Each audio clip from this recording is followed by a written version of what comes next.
Factor by grouping. Example 1. Factor xy plus 2x plus 3y plus 6. Step 1. Group terms by common factors. So we're going to group the first two terms together and the last two terms together, separated by an addition symbol. Step 2. In each group, remove the GCF.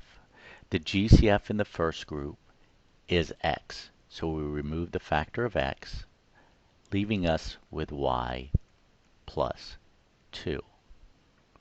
In the second group, the GCF is a positive 3, so we remove the positive 3, leaving us with a factor of y plus 2.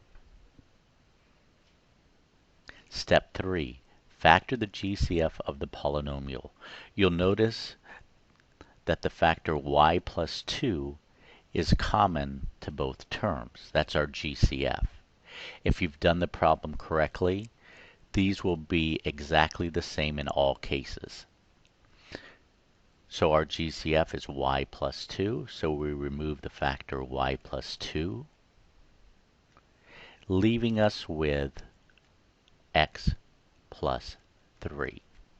So our answer would be the quantity y plus 2 times the quantity x plus 3. Order doesn't make a difference, so if you had written x plus 3 times the quantity y plus 2, your answer would also be correct. Example 2. Factor 6ax plus 12bx plus a plus 2b. Step 1. Group terms by common factors. So we're going to group our first two terms together with a plus sign in between, and our last two terms together. Step 2. In each group, remove the GCF. In the first group, the GCF would be a 6x. So we divide 6x out of each term. 6ax divided by 6x is just a.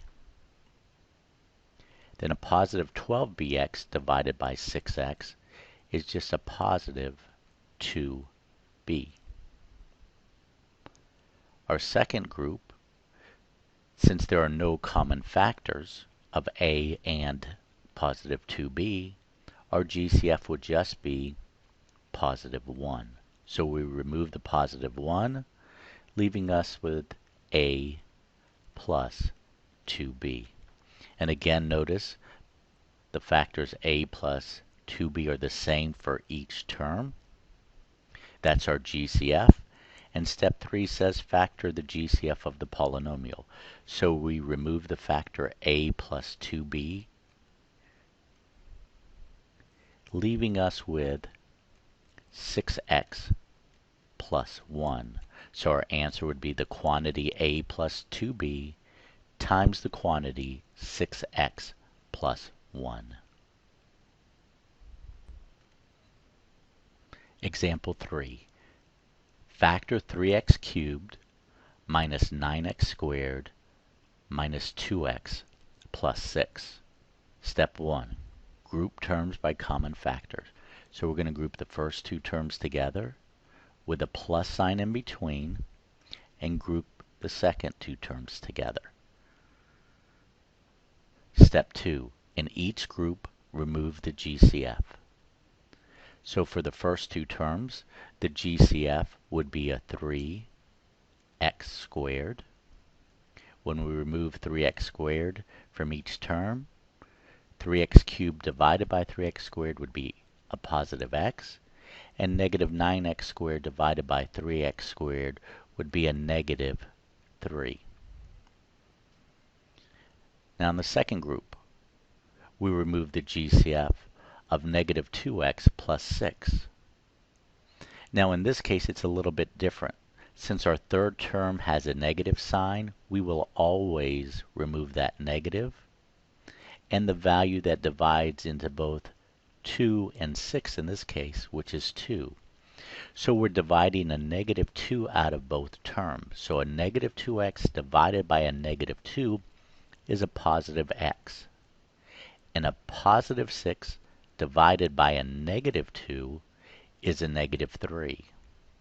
If we hadn't removed this negative, our two factors, the x minus 3's, would not have been the same. So now we go to step 3, factor the GCF. And our GCF would be the x minus 3, leaving us with the other factor of 3x squared minus 2. So our answer would be the quantity x minus 3 times the quantity 3x squared minus 2.